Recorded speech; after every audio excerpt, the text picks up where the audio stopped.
एक दिन भगवान भोलेनाथ कैलाश पर्वत से पृथ्वी की ओर चले। उन्हें जाता देख पार्वती जी बोली, प्रभु आप कहाँ जा रहे हैं? भोलेनाथ बोले, मैं पृथ्वी लोक पर जा रहा हूँ।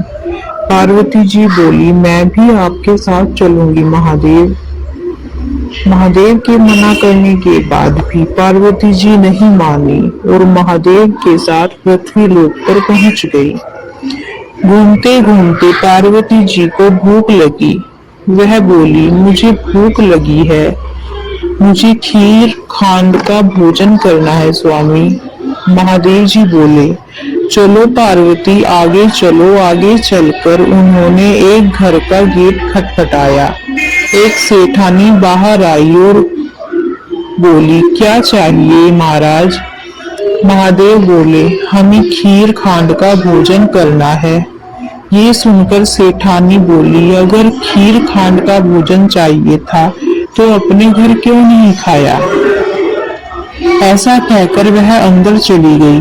अब महादेव और पार्वती आगे चले। आगे चलकर उन्हें एक बुढ़िया माई मिली और बोले, आओ महाराज बैठो और बोलो आपको क्या चाहिए। तब भोलेनाथ बोले, पार्वती को खीर और खांड का भोजन करना है। बुढ़िया माई बोली, आप बैठो, मैं अभी लाई। ऐसा कहकर बुढ़िया माई एक लोटा लेकर चल दी। महादेव बोले, बुढ़िया माई कहाँ चली? वो बोली, दूध चावल और खांड लेने जा रही हूँ महाराज। महादेव बोले, बुढ़िया माई अपने घर में देख, दूध खांड और चावल के बर्तन भरे हैं। बुढ़िया माई अंदर गई और बर्तन भर भर कर खीर बनाई। महादेव जी और पार्वती माता को जिमाया। उन्हें भोग लगाने के बाद बुढ़िया माई बोली, महाराज बची हुई खीर का क्या करूं? मेरे घर में तो कोई नहीं है। भोलेनाथ बोले, बुढ़िया माई आंख बंद करो। महादेव के कहने पर उसने आंखें बंद कर ली। महादेव बोले, बुढ़िया माई अब अपनी आंखें खोल। और उसने देखा कि अब उसके घर में बेटा, बहू, पोते पोतियां का भरा पूरा परिवार हो गया है। ये देखकर बुढ़िया माई बोली, महाराज अब परिवार को रखूं कहाँ? मेरी तो ये एक छोटी सी झोपड़ी है।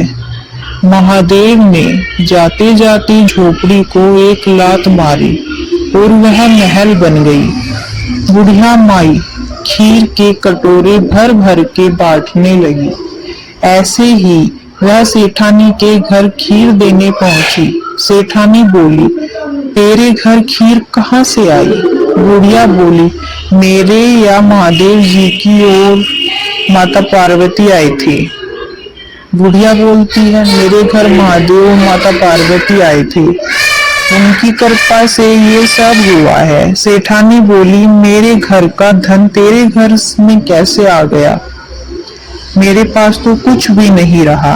बुढ़िया माई बोली, ये तो महाराज और पार्वती जी के आशीर्वाद से हुआ है। अब सेठानी भागी भागी महादेव और पार्वती जी के पास चली।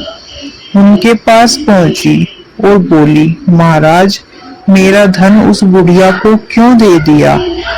महाराज बोले, मैंने तो ना उठाया ना दिया। तूने ना की इसलिए तेरे ना हो गई, उसने हाँ की इसलिए उसके हाँ हो गई।